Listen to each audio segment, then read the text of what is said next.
ఎందుకు వెళ్ళిపోయాడు? మీరు ఏది చెప్పిన మాట ఎక్కడ విన్నారు? ఇంట్లోకి రెండంటేనే రాని వాళ్ళకి ఎవడు చెప్తాడు? బయటికి వచ్చిన వాడు చెప్పారు వెళ్ళిపోమనే చెప్తాడు కదండి.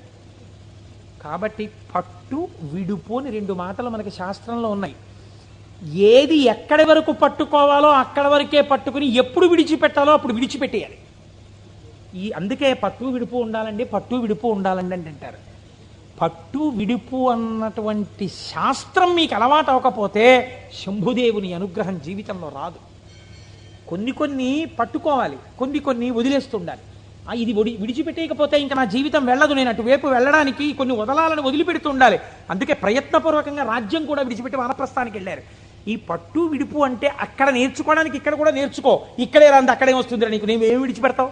పట్టుకోవడం వచ్చు, విడిచిపెట్టడం వచ్చు. పైగా అదో క్వాలిఫికేషన్లో చెప్పడం ఏంటంటే, నేనండి ఇంకా పట్టానంటే వదిలిపెట్టనంటాడు ఒకడు. అంటే మూర్ఖుడివి, పాతాళంలోకి పోతున్నావు, అది గొప్ప. నాకు కోపం వస్తుంది కానండి, గబుక్కున్నారన్నా పెద్దలు చెప్తే వెంటనే పక్కన పెట్టేస్తానన్నారు అనుకోండి, మీరు ఆయనకు పోల్దండి అయ్యాలి. అంతేగాని నాకే గాని కోపం వచ్చిందా హరి బ్రహ్మాదులు వచ్చి చెప్పినా వినండి అంటాడు. వాళ్ళ కర్మ కాలిపోయిందా నీకు వచ్చి చెప్పడానికి? నీలోంచి వెళ్ళిపోతే చాలా చచ్చూరు కొట్టాడు. ఎందుకు వచ్చింది? ఏమిటా వ్యగ్రత? ఎందుకు వచ్చిన మాట? కనుక నేను ఈ మాటని ఎందుకు ఇంతలా నొక్కి చెప్తున్నాను, మీరు సహృదయంతో అర్థం చేసుకోండి. ఒకవేళ నా వాక్కు యందు వ్యగ్రత ఉండి ఉండవచ్చు. శంభుని అనుగ్రహము వచ్చినా గుర్తెరగగలిగి ఉండాలి.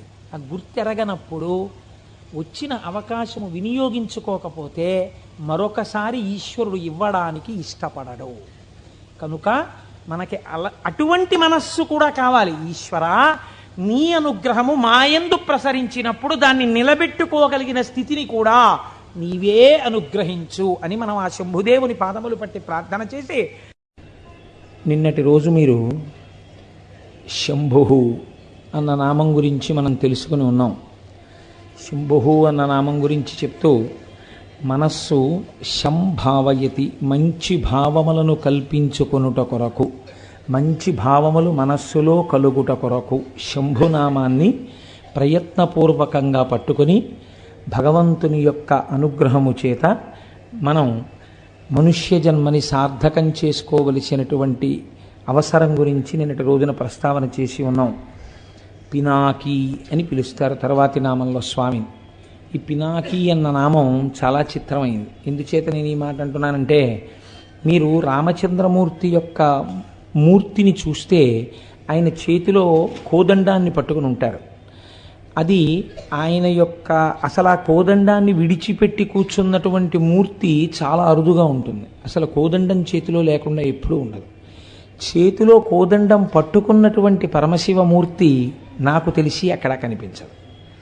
శంకరుడు కోదండం పట్టుకుని నిలబడినట్టుగా రథం మీద మీలో ఎవరైనా ఎప్పుడైనా ఎక్కడైనా ఒక ఫోటోని చూసి ఉన్నారా? చూసి ఉంటే సభకి తీసుకురండి, మేము సంతోషిస్తాం. అలా ఎప్పుడైనా చూశారా? అలా చూడడం కూడా కొంచెం కష్టం. ఎందుకంటే ఆయన పట్టుకునేటటువంటి ధనస్సు సామాన్యమైన ధనస్సు కాదు. మేరు పర్వతాన్ని ధనస్సుగా పట్టుకుంటారు.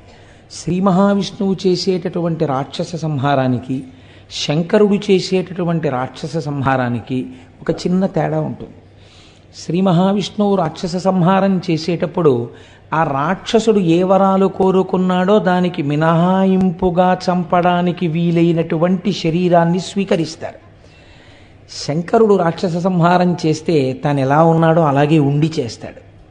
అంటే ఉన్నది ఒక్క పదార్థమే, నేను రెండు పదార్థములుగా మాట్లాడటం లేదు.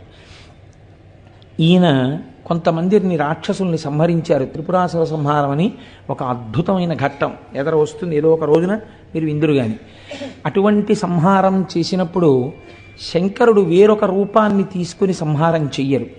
ఆయన ఏ రూపంతో ఉంటారో అటువంటి సగుణమైన రూపంతోటే, అందరూ ధ్యానం చేసే రూపంతోటే సంహారం చేస్తారు.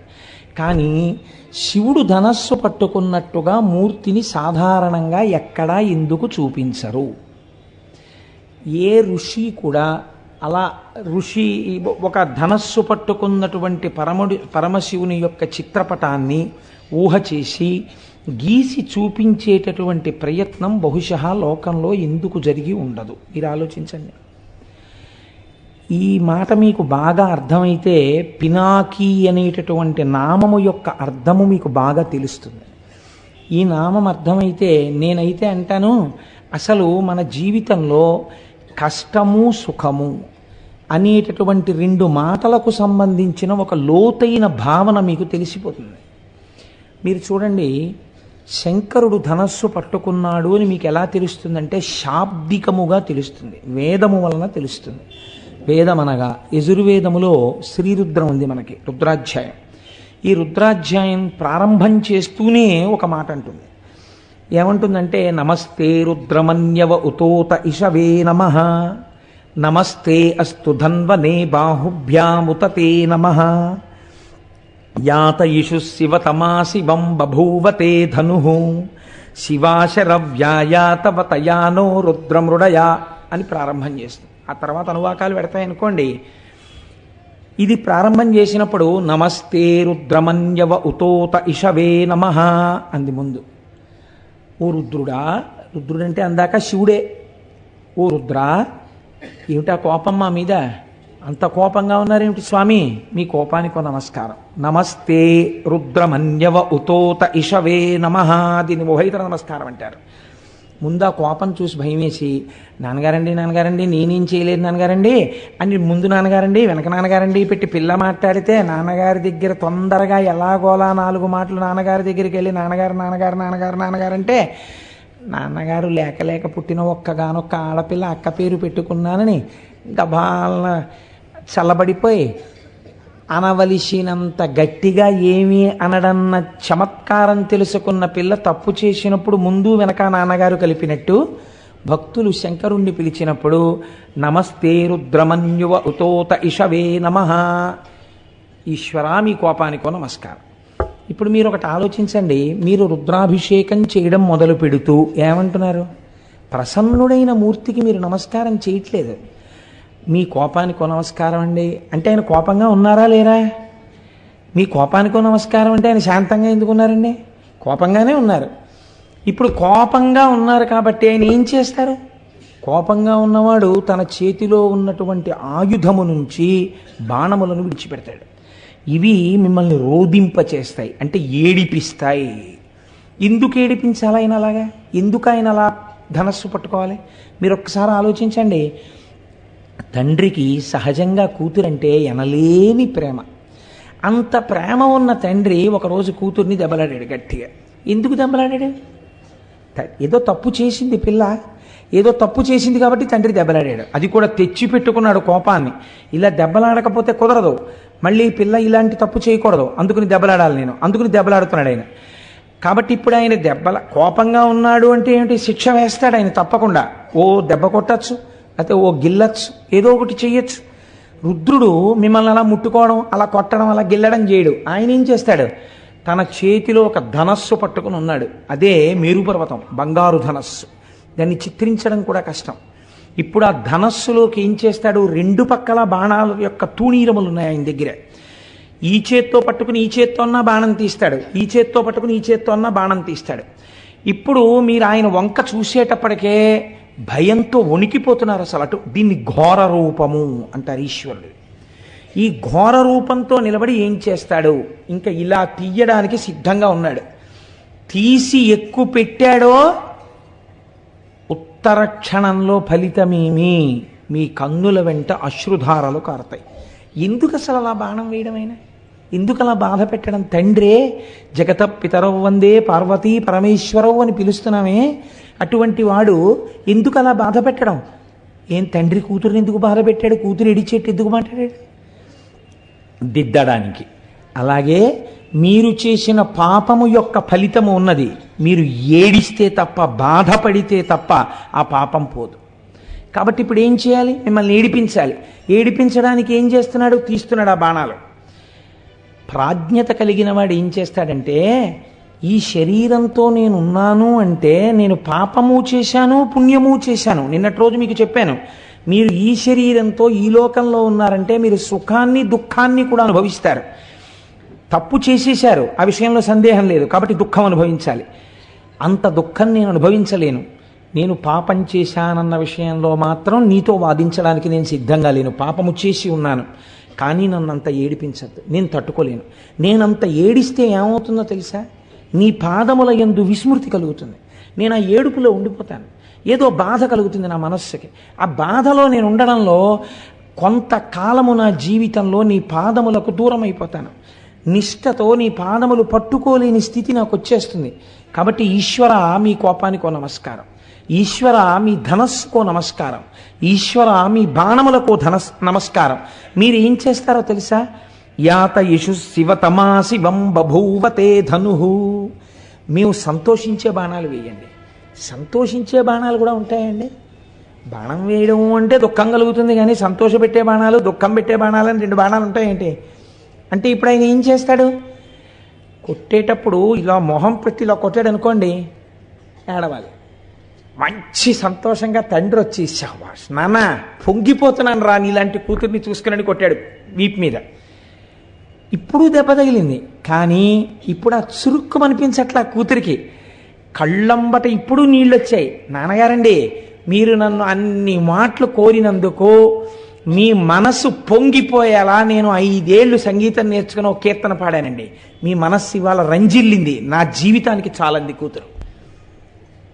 ఇప్పుడు కొట్టాడు, అప్పుడు కొట్టాడు. ఇప్పుడు కొట్టినప్పుడు కళ్ళంబటి నీళ్ళు వచ్చాయి, అప్పుడు కొట్టినప్పుడు కళ్ళంబటి నీళ్ళు వచ్చాయి. ఈ కొట్టిన కళ్ళంబట నీళ్ళు ఏమున్నాయో అవి వచ్చేట్టు కొట్టు మమ్మల్ని అంటే అలా ఎలా చేస్తాం? మరి పుణ్యం ఏది? నాకు పుణ్యం లేదు కదా, ఆ పుణ్యం లేకుండా అలా నీకు సుఖం ఎలా ఇస్తాను అంటావేమో. నిన్నటి రోజున మహేశ్వర శబ్దానికి మేమేం చెప్పాం? నువ్వు సర్వస్వతంత్రుడం అని చెప్పాం. మేం చేసిన పుణ్యం ఏదీ లేకపోతే ఈ లోకంలో ఎందుకున్నాం? సుఖము దుఃఖము అనుభవించడానికి ఈ లోకంలోకి వచ్చాం. కాబట్టి ఏదో ఇంత పుణ్యం ఉందిగా మాకు. నువ్వు తలుచుకుంటే ఈ ఇంత పుణ్యాన్ని, అబ్బో ఎంత పుణ్యమో ఎంత పుణ్యమో ఎంత పుణ్యమో ఎంత పుణ్యం చేశాడో అని మమ్మల్ని పైకెత్తి మా జబ్బ చరిచేటంతటి వాణ్ణి చేసి నన్ను నీ భక్తుణ్ణి చేసుకుంటే ఎవరైనా అడ్డొచ్చారా? అలా చేసుకో, నన్ను నీ త్రోవలో పెట్టుకో. దీన్ని మార్చాడండి దూర్జటి. శ్రీశైలేషు భజింతునో యభవు కాంచీనాథు సేవింతునో కాశీవల్లభు కొల్వబోధను మహాకాళేషు పూజింతునో నా శీలంబణువైన మెరువణుచున్ రక్షింపవే నీ కృపా శ్రీ శృంగార విలాసహాసములచే శ్రీకాళహస్తీశ్వర అన్నాడు. ఇందులో ఉన్న యాత ఇష శివ తమా శివం బభూవతే ధను శివాశరవ్యాయాతవతయానో రుద్రమృడయా. ఈ మంత్రాన్నే తీసుకున్నాడు ఆయన. కాబట్టి ఈశ్వర, మమ్మల్ని అలా కృప చెయ్యండి. ఇప్పుడు ఈ ధనస్సుకి ఆ ధనస్సుకి మార్పు ఉందా లేదా? అది ఘోర రూపం, ఇది అఘోర రూపం. అంటే ఇప్పుడు ఆయన ప్రసన్నుడు, ఎంతో సంతోషంగా ఉన్నాడు. మొదటిది ఘోర రూపం. ఘోర రూపం వదిలే శాంత రూపాన్ని స్వీకరించు. మా పట్ల ప్రసన్నుడివి కావు తండ్రి అని అడుగుతాం. అసలు పినాకము అన్న శబ్దాన్ని మీ జీవితానికి అన్వయం చేసుకోవడానికి రుద్రం ప్రారంభం ఇలాగే మాట్లాడింది. ఇది అసలు ధనస్సు. ఈ ధనస్సుని మీరు అన్వయం చేసుకోవాలి జీవితంలోకి. నేను ఏది చేస్తే ఘోర రూపంతో ఈశ్వరుణ్ణి చూడవలసి వస్తుంది. అలా చూడడం ఎందుకు? నాన్నగారండి నిజమే తప్పైపోయింది నాన్నగారండి, అంత కోపంగా చూడకండి నాన్నగారండి, ఆ ధనస్సు పక్కన పెట్టేయండి, మళ్ళీ మీరు నన్ను పూర్వం చూసినట్టుగా ప్రసన్నంగా నన్ను చూడండి నాన్నగారండి అని చెప్పుకోవలసిన రోజు నీ జీవితంలో ఎందుకు రావాలి? అసలు ఎప్పుడూ నీ తండ్రి నిన్ను ఎలా చూశాడో అలా చూసేటట్టు నువ్వు ఎందుకు ఉండలేవు? ఇది నీకు అర్థమైతే నీ తండ్రిని ఎప్పుడూ శాంతరూపంతో చూడాలని నువ్వు అనుకుంటే ప్రతిరోజు రుద్రపారాయణం నువ్వు చేస్తే ఆయన చేతిలో అలా చూడవలసిన అవసరం నీకు కలగకూడదు. నువ్వు శాంతముగా ఉన్నటువంటి శివదర్శనాన్ని కోరుకున్న వాడవై ఉండాలి. ఇప్పుడు చూడండి ఆయన ఏం చేస్తున్నాడు ఈ 2 ధనస్సులు పట్టుకుని. మీరు చాలా జాగ్రత్తగా ఆలోచించండి. శివతత్వం చాలా గంభీరంగా ఉంటుంది. ఒక దుఃఖాన్ని ఇచ్చాడు. పరమభక్తుడు అనుకోండి, ఆయన దుఃఖం రాలేదనుకోండి, అప్పుడు శివుడు కటాక్షించినట్లు అని మీరు అనుకుంటున్నారా? అలా ఏం ఉండదు. కటాక్షం అంటే ఎలా ఉంటుందో తెలుసా అండి? చేయవలసినటువంటి హాని చేస్తాడు, కానీ దాని వలన మీరు కంటికి మంటికి ఏకధారగా ఏడవలసిన అవసరం లేకుండా చేస్తాడు. ఇది గమ్మత్తుగా ఉంటుంది. ఎలా ఉంటుందంటే, ఒక పిల్లవాడు ఆడుకుంటూ పడిపోయాడు. వాడి కాలుకు 6 ఫ్రాక్చర్లు అయ్యాయి. చూసిన డాక్టర్ గారు అన్నారు, అసలు వీడి తల పగిలిపోవాలి, ఇలా పడిపోతాయి అన్నారు. తల పగలకుండా కాలు విరగ్గొట్టు వదిలిపెట్టాడు. ఇప్పుడు అందులో ఏముంది? తండ్రి ఏడ్చాడా లేదా? అయ్యో వీడి కాలు విరిగిపోయింది కొడుక్కను 3 నెలలు ఏడిచాడు వాడు కట్టేసుకు పడుకుంటే. కానీ తలే పగిలిపోయి ఉంటే జీవితాంతం ఏడవాలి. అలా ఏడవలసిన అవసరం లేకుండా 3 నెలలు ఏడ్చేట్టుగా తీశాడు. ఎందుకు తీశాడు? రోజు ఇలా చెప్పుకున్నాడు కాబట్టి. శివాశరవ్యాయా తవ తయానో రుద్రమృడయా అని చెప్పాడు. ఈశ్వర, నేను తప్పకుండా తప్పు చేసి ఉంటాను, అందుకే ఈ ఉపాధిలో ఉన్నాను. కానీ ఘోరమైన శిక్ష నాకు వెయ్యకు, శిక్ష అనుభవిస్తాను. కానీ ఆ శిక్ష ఎలా ఉండాలంటే నీ పాదార విందముల యందు స్మృతిని పోగొట్టేటటువంటిది కాకూడదు. అటువంటి శిక్ష నాకు వెయ్యి అని అడిగాడు. ఇప్పుడు వాడు తట్టుకోగలిగినంత శిక్షని వేస్తాడు.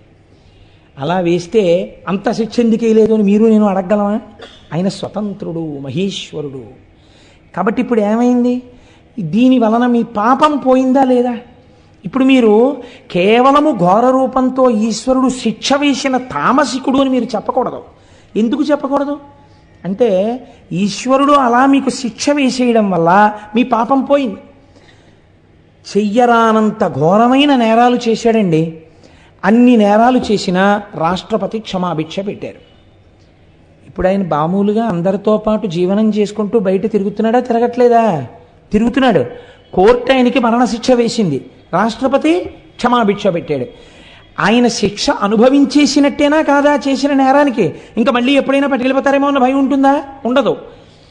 రాష్ట్రపతి ఉదారుడై పెట్టిన క్షమాభిక్ష చేత విడుదలైనటువంటి ఖైదీ ఎంత పాపం చేసినా కొట్టుకుపోయినట్టు, ఎంత పాపం చేసిన వాడైనా ఈశ్వరుడి పాదములు పట్టుకున్నవాడైతే ఆయన పాదముల యందు విస్మృతి కలగవలసిన అవసరము లేని రీతిలో తప్పించి వాడు భరించగలిగినంత దుఃఖాన్ని మాత్రమే ఇచ్చి తప్పిస్తాడు.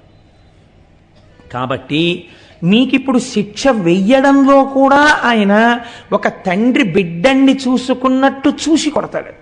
తండ్రి కొడతాడు కొడుకుని, కానీ చిన్న పిల్లవాడిని తండ్రి కొట్టడంలో ఎంత జాగ్రత్త తీసుకుని కొడతాడో తెలుసా అండి? వాడు నిలబడితే ఎక్కడ పడితే అక్కడ కొట్టడం. చెయ్యుంది కదా అని ఆ పిల్లాన్ని నెత్తి మీద అక్కడ ఏం కొట్టాడు తండ్రి.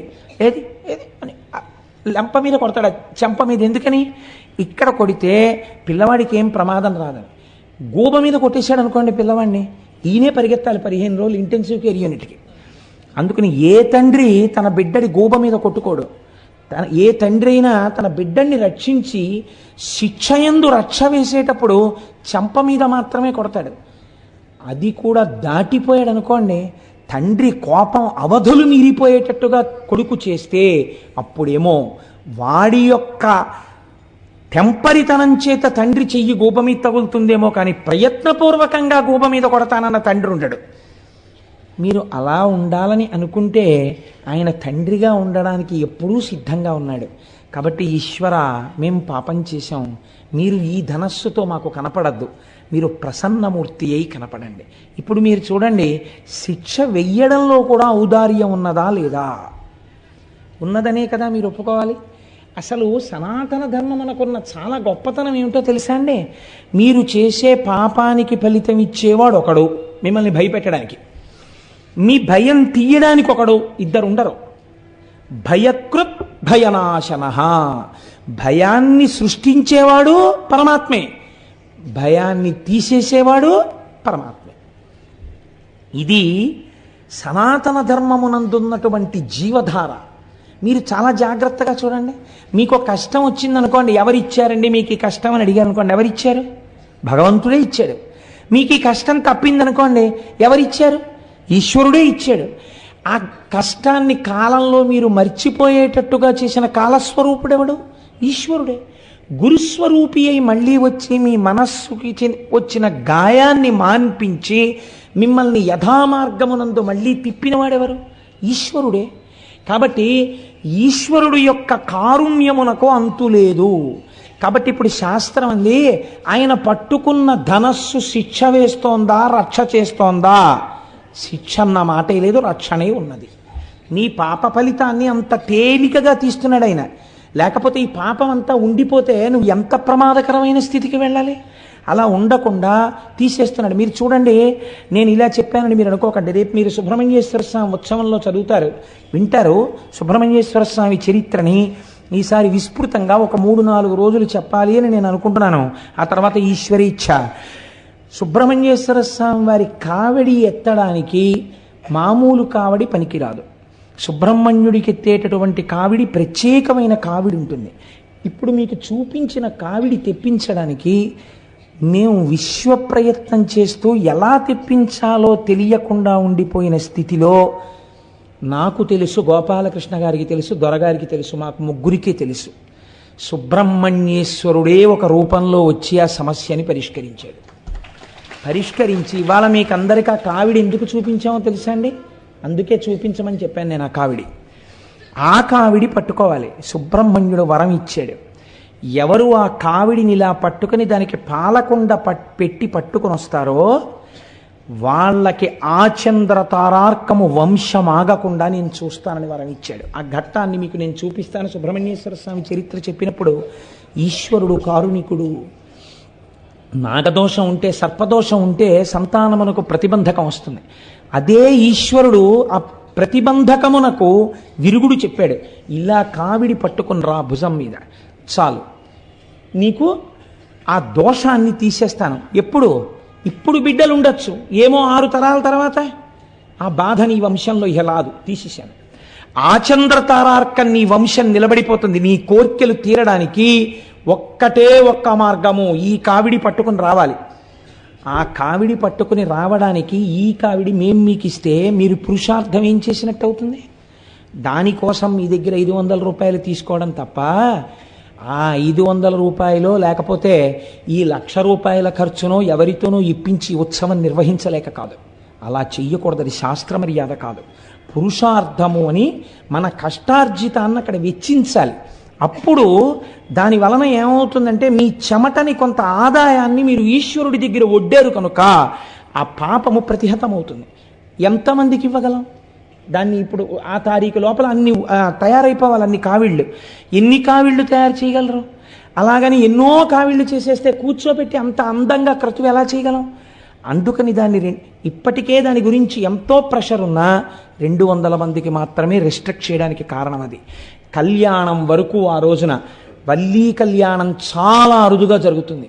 వల్లీ కళ్యాణం జరిగిన రోజున కూడా కేవలం స్వార్థంతో కొంతమందిమే ఇందులో వెళ్ళి నిలబడిపోవడం మా కోరిక కాదు. ఎవరికి ఈ ఉత్సవంలో టిక్కెట్ ఉన్నాయో వాళ్ళందరికీ ఈశ్వరానుగ్రహం కలగడం కోసం కళ్యాణ సామాగ్రి కూడా మీ చేతులతోనే పట్టుకొని మనందరం ఊరి ఈ ఉత్సవానికి ఇక్కడ ప్రదక్షిణం చేసి అయ్యప్ప స్వామికి చూపించి, పైన సుబ్రహ్మణ్యుడు ప్రతిష్ఠ అయి ఉన్నాడు, స్వామికి చూపించి వాళ్ళు వచ్చి కళ్యాణానికి సంబారాలు ఇస్తారు. ఇక్కడ దాన్ని ఎంత ప్రయోజనకరంగా చేయించగలమన్న దాని గురించి మేము ఆలోచిస్తున్నాం. ఒకవేళ 500 కట్టలేని వాళ్ళు ఉంటారు ఏ కారణం చేతనైనా, లేదా దంపతులుగా రాలేకపోయిన వాళ్ళు ఉంటారు ఆ రోజున, వాళ్ళకి ఎలా మరి అంటే వాళ్ళ కోసమే అభిషేకం ఏర్పాటు చేశాం. అభిషేకాన్ని చూస్తూ కూర్చుంటే చాలు. ఆయన మహానుభావుడు సుబ్రహ్మణ్య మంత్రోపాసకుడు అడగగానే అంగీకరించారు. ఒక పీఠాధిపతి పరమహంస వారు వచ్చి విజయం చేసి వేదిక మీద కూర్చుని కార్యక్రమానికి ఆధ్వర్యం వహించి ఈ 200 మందికి అగ్రభాగాన వారు నడుస్తూ వారితో కలిసి నడుస్తారు వీళ్ళు. ఇది నేను ఎందుకు సమన్వయం చేసి మీకు చెప్పానంటే, కేవలం మీకు జరుగుతున్న సత్యాన్ని ఆవిష్కరించడం ఒక ప్రయోజనం. రెండవ ప్రయోజనం మీరు చూడండి, ఎప్పుడో రాబోయేటటువంటి ప్రమాదానికి మీరు ప్రయత్నపూర్వకమైనటువంటి విరుగుడు వేదములు ప్రతిపాదన చేసి ఉన్నాయి. నువ్వు ఈ కర్మ చెయ్యి, నీకు ఇబ్బంది రాదు అని మనకి చెప్తోంది శాస్త్రం. లేకపోతే అభిషేక ప్రక్రియ ఎందుకు వచ్చింది? హోమం ఎందుకు వచ్చింది? ఎందుకు వల్లీ కళ్యాణం వచ్చింది? ఎందుకు కావిడొచ్చింది? ఒక ప్రయోజనాన్ని ఇప్పుడు అన్ని వేళలా మళ్ళీ అస్తమానం శివమహాపురాణం చెప్తామా? శివమహాపురాణం చెప్తేనే సుబ్రహ్మణ్యేశ్వర స్వామి వారి చరిత్ర పూర్ణంగా వస్తుంది. పూర్ణంగా సుబ్రహ్మణ్యేశ్వర స్వామి చరిత్ర విని అనుసంధానం చేసి కళ్యాణం చేసుకోవడం ఎంత మహత్తరమైన భాగ్యం అది. సంపూర్ణ రామాయణం చెప్పి పట్టాభిషేకం అన్ని సంవత్సరాలు జరుగుతాయా? ఈశ్వరానుగ్రహం కలిగింది, 1 సంవత్సరం చేశాం. అలా పునః కాకినాడలో జరగాలనే నా కోరిక. అది నా ఉద్దేశం. నేను చెప్పాను కాబట్టి నా ఒక్కడితోటే ఆ కళ్యాణం అలాగే ఉండాలి తప్ప వేరెవరో ఏదో అలాంటివి జరగకూడదని నా స్వార్థం నాకు ఎన్నడూ లేదు. పునఃపునగా ఏడాదికి 10 మాటలు సంపూర్ణ రామాయణం కాకినాడలో జరిగితే సంతోషించే వాళ్ళలో ప్రథముండి నేను. కాబట్టి మీరు చూడండి, శాస్త్రం అంది అందుచేత పాతి జగదిది పినాకం అంది. ఇక్కడ చెప్పింది వ్యుత్పత్తి. ఇప్పుడు ఈ ధనస్సు ఏం చేస్తోంది? ఈ ధనస్సు మీకు ఘోర రూపముతో పాప ఫలితమునిచ్చినా అఘోర రూపముతో సుఖమునిచ్చినా అది చేస్తున్నది మీ యొక్క రక్షణయే. కనుక లోకములను రక్షించగలిగినటువంటి ధనస్సు. ఆ ధనస్సు దేన్ని రక్షిస్తుంది? ఒక్కరిని, ఇద్దరిని, ముగ్గురిని కాదు.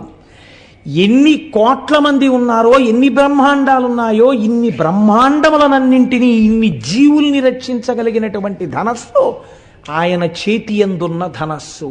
అందుకే రుద్రం ఆ ధనస్సుని అంత స్తోత్రం చేసింది. అటువంటి ధనస్సు కలిగిన వాడా ఓ రుద్రుడా, ఆ నీ చేతిలో ఉన్నది పినాకము. అయితే మీరు ఇక్కడ ఒక్క విషయం ఆలోచించండి. ఆ పిలిచేటప్పుడు మహేశ్వర శబ్దాన్ని కానీ శివశబ్దాన్ని కానీ తిన్నగా ప్రయోగించకుండా నమస్తే రుద్ర అంటూ రుద్ర శబ్దంతో ఎందుకు ప్రారంభం చెయ్యాలి ధనస్సుని? ధనస్సుకి రుద్ర శబ్దానికి ఏమైనా దగ్గర సంబంధం ఉందా? లేకపోతే రుద్ర సంబంధంతో ధనస్సుని ఎందుకు అన్వయం చేసింది వేదం? వేదం అంటే ఎదుర్వేదం అండి, ఎదుర్వేదమే రుద్రాధ్యాయం. అంటే రోదయతి సర్వమంతకాలే ఇది రుద్ర. రుద్రుడనగా ఎవరు? ఆఖరణ ఈ సమస్త లోకములను లయం చేసేస్తున్నప్పుడు అందరినీ ఏడిపించేవాడెవడో వాడు రుద్రుడు. ఇప్పుడు ఈ మాట మీరు కొంచెం చాలా జాగ్రత్తగా ఒడిసి పట్టుకోవాలి. ఇప్పుడు ఏమైంది? నేను చెప్పిన దానికి ఇది పూర్తి విరుద్ధమై కూర్చుంది. ఇప్పుడు ఆయన ఏం చేస్తాడు? అంత్యకాలమునందు అనగా లోకములనన్నింటినీ చిట్ట చివర ప్రళయ జలముల యందు ముంచేసేటప్పుడు అందరినీ పెద్ద పెట్టును ఏడిచేటట్టు చేస్తాడు. ఏమండి, మీరు ఇందాకడి నుంచి ఆ ధనస్సు యందు రక్షణ ఉంది అన్నారే, పిలిచేటప్పుడు రుద్రశబ్దంతో పిలిచారు ఈ ధనస్సుని, రుద్రుడి చేతిలో ఉన్న ధనస్సుని పిలిచారు. రుద్రశబ్దానికి ఉన్నటువంటి వ్యాఖ్యానం ప్రళయమునందు లోకములను ఏడిపించేవాడు అని ఉంది. ఏడిపించడానికి ధనస్సు పట్టుకుంటే అది రక్షణ ఎలా అవుతుంది? ఇప్పుడు ఆ ధనస్సుకి పాతి జగదిది అన్న అన్వయం ఎలా కుదురుతుంది? నేను మీకు అర్థమయ్యేట్టు చెప్పగలుగుతున్నాను అనుకుంటున్నాను. కొంచెం జటిలమైన విషయం కాబట్టి మీరు చూడండి, ఆయన ఏడిపించినట్టే కనపడుతుంది. కానీ మీకు నేను ఒక్క ఉదాహరణ చెప్తే మీరు పట్టేసుకుంటారు. ఒక పిల్లవాడు